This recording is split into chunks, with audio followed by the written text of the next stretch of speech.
Assalamualaikum warahmatullahi wabarakatuh dan selamat pagi anak-anak. Hari ini kita akan membahas materi gerak melingkar yang mana materi ini adalah materi dari semester 2 kita. Salah satu aplikasi dari peristiwa gerak melingkar yaitu dari perancangan London Eye. London Eye ini merupakan salah satu kincir angin yang terkenal di Inggris yang mana dia banyak mampu menarik wisatawan untuk melihat keindahan kota London dari tepi laut.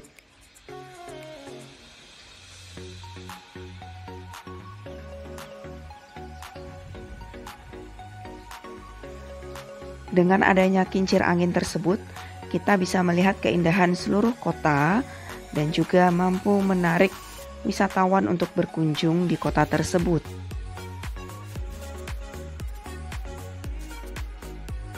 Secara konsep, di dalam gerak melingkar, definisi dari gerak melingkar merupakan gerakan suatu benda yang bergerak pada lintasan melingkar. Gerak melingkar juga disebut sebagai gerak rotasi atau gerak angular. Contohnya biang lala, putaran baling-baling kipas, putaran jarum jam, dan roda kendaraan. Kita akan membahas besaran-besaran terkait gerak melingkar. Yang pertama adalah periode. Periode disimbolkan dengan T yang memiliki definisi bahwa waktu yang diperlukan untuk menempuh satu kali putaran. Kita tahu bahwa periode ini sudah pernah dibahas di kelas SMP, yaitu T sama dengan T per N atau waktu yang diperlukan untuk menempuh satu kali putaran. Sedangkan frekuensi artinya adalah banyak putaran tiap satuan waktu, di mana frekuensi simbolnya adalah F yang memiliki satuan Hertz dan berumuskan N per T atau putaran tiap waktu. Hubungan antara periode dan frekuensi bisa ditulis sebagai T sama dengan 1 per F atau F sama dengan 1 per T. Besaran fisika berikutnya yaitu kita akan membahas posisi sudut. Simbol dari posisi sudut adalah theta. Definisi dari posisi sudut merupakan besaran sudut yang ditempuh oleh benda dalam waktu tertentu. Kita lihat gambarnya bahwa theta itu adalah area yang sudah dilalui suatu benda, misalkan awalnya bendanya berada pada titik A. Kemudian dia bergerak sehingga posisi terakhir di titik B. Maka sudut yang sudah ditempuh yaitu sebesar theta.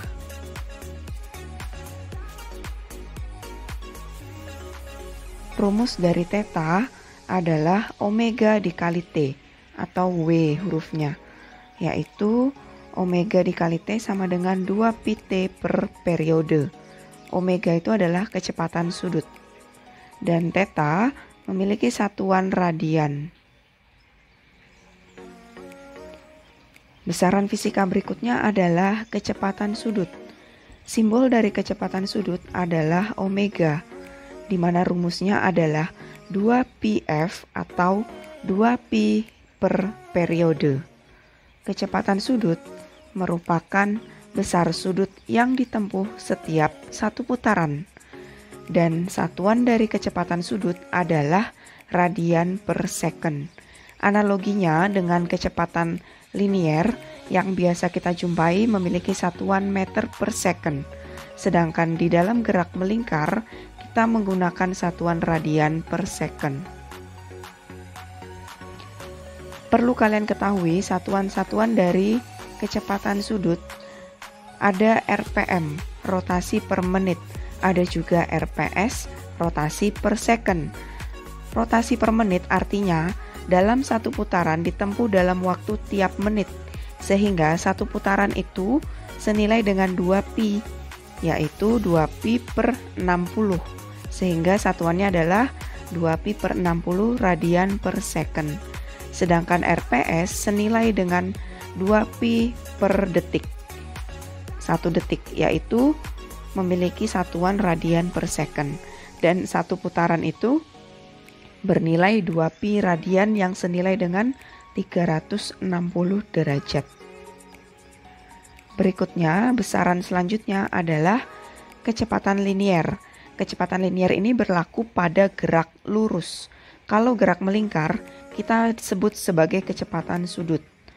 Kecepatan linier V arahnya selalu menyinggung sisi lingkaran dengan rumusan 2πf dikali R atau 2πr per T atau omega dikali R.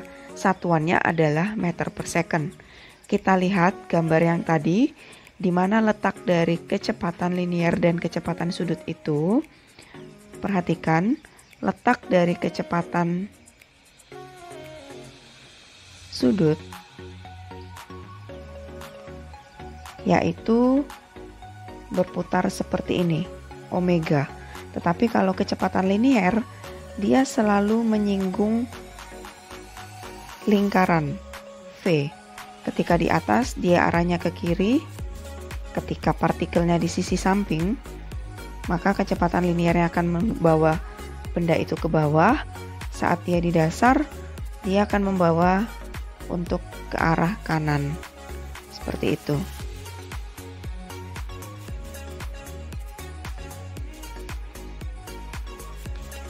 Selanjutnya kita bahas percepatan. Di dalam gerak melingkar, kita mengenal percepatan sentripetal yang arahnya selalu menuju pusat lingkaran, di mana percepatan sentripetal itu diakibatkan adanya perubahan dari kecepatan linier. Rumus dari percepatan sentripetal adalah V kuadrat per R, atau kecepatan linier kuadrat dibagi dengan jari-jari lingkaran, atau omega kuadrat dikali R. Letak dari percepatan sentripetal arahnya selalu menuju pusat lingkaran, yaitu AS. AS selalu membawa partikel bergerak menuju pusat lingkaran. Besaran yang terakhir adalah gaya sentripetal yang disimbolkan sebagai Fs. Dengan adanya gaya sentripetal, maka partikel tersebut mampu kita gerakkan secara melingkar, yang mana arah gaya sentripetal selalu tegak lurus dari arah kecepatan linier. Arah kecepatan linier selalu menyinggung dari permukaan lingkaran, sedangkan gaya sentripetal tegak lurus dari arah kecepatan linier atau membentuk sudut siku-siku. Dan arah gaya sentripetal berhimpit dengan arah percepatan sentripetal. Rumusan dari gaya sentripetal berlaku seperti pada hukum 2 Newton, yaitu F sama dengan M dikali A. Hanya saja A-nya ini adalah percepatan sentripetal, yaitu V kuadrat per R, atau rumus akhirnya adalah M omega kuadrat dikali R. Selanjutnya kita akan bahas jenis-jenis gerak melingkar.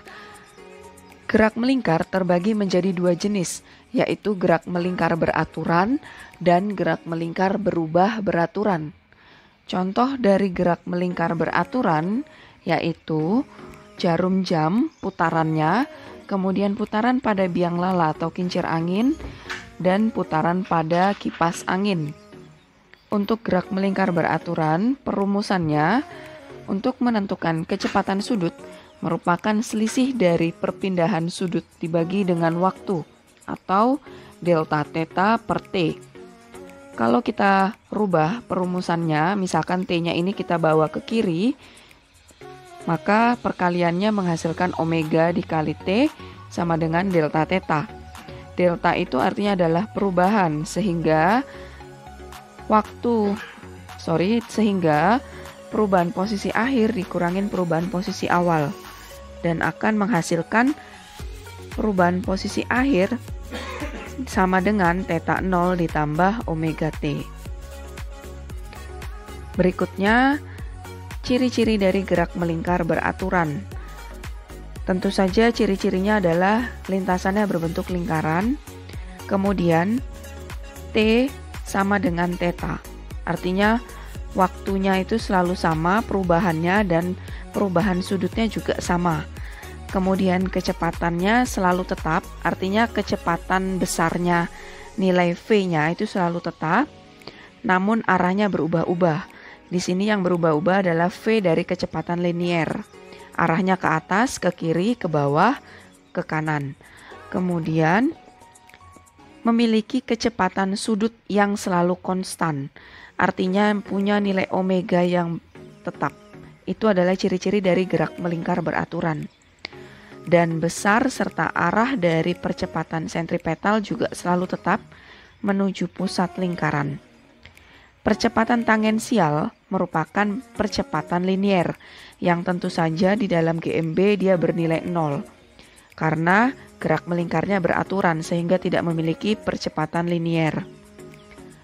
Namun nilai dari percepatan total adalah senilai dengan percepatan sentripetalnya. Yang kedua kita bahas gerak melingkar berubah beraturan. Contohnya adalah putaran roda yang gerakannya tidak teratur.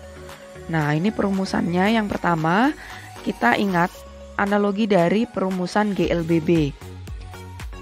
Nanti kalian cukup mengingat rumusan dasar dari GLBB, kemudian tinggal diganti besaran fisika di dalam gerak melingkar.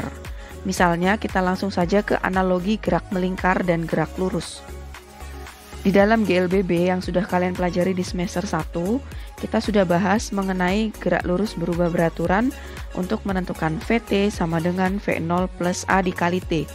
Di dalam gerak melingkar berubah beraturan, kecepatan diganti menjadi omega dan percepatan linier diganti menjadi percepatan sudut alfa, sehingga perumusannya adalah omega T sama dengan omega 0 ditambah alfa dikali T. Dan hubungan antara gerak melingkar dan gerak lurus untuk menentukan kecepatan linier, V sama dengan omega dikali R. Untuk menentukan GLBB, VT kuadrat sama dengan V0 kuadrat plus 2AS, di dalam gerak melingkar berubah beraturan, V kita ganti omega dan A kita ganti alfa, sedangkan perpindahan S kita ganti perpindahan sudut theta. Begitu juga untuk menentukan S sama dengan V0T ditambah setengah AT kuadrat. Maka S-nya kita ganti theta, V-nya diganti omega, A diganti alfa. Sedangkan hubungan antara keduanya untuk menentukan jarak S adalah theta dikali R. Begitu juga berlaku pada gerak lurus beraturan dan gerak melingkar beraturan. Kalian cukup ingat rumusan dari GLB untuk menentukan S, V, dan A. Sedangkan di dalam GMB, S kita ganti menjadi theta, V diganti omega, A diganti alfa. Dan hubungannya adalah S sama dengan theta dikali R, V sama dengan omega dikali R, A sama dengan alfa dikali R. Kembali lagi ke dalam ciri-ciri dari gerak melingkar berubah beraturan. Yang pertama, lintasannya lingkaran. Waktunya selalu sama, namun perubahan tetanya selalu berubah-ubah. Artinya tiap detiknya dia mengalami perubahan posisi sudut yang tidak sama. Kemudian memiliki kecepatan linier yang selalu berubah-ubah arahnya. Nilai dari kecepatan sudut omega itu selalu berubah-ubah. Ini yang membedakan antara GMB dan GMBB. Sedangkan percepatan sentripetalnya arahnya selalu tetap menuju pusat dan nilainya juga berubah-ubah. Nilai dari percepatan tangensial selalu bernilai tetap, namun arahnya berubah. Arah dari percepatan tangensial berhimpit dengan arah kecepatan linier. Dan dia memiliki percepatan total yang mana membentuk siku-siku terhadap percepatan sentripetalnya.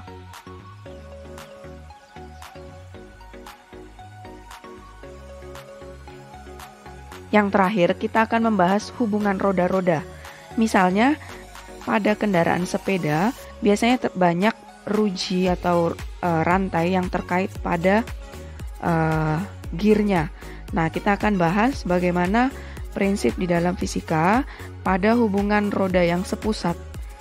Yang pertama, hubungan roda sepusat ini mengakibatkan tumpukan gear tersebut akan berputar dengan kecepatan sudut yang sama, sehingga nilai dari omega A akan sama dengan omega B.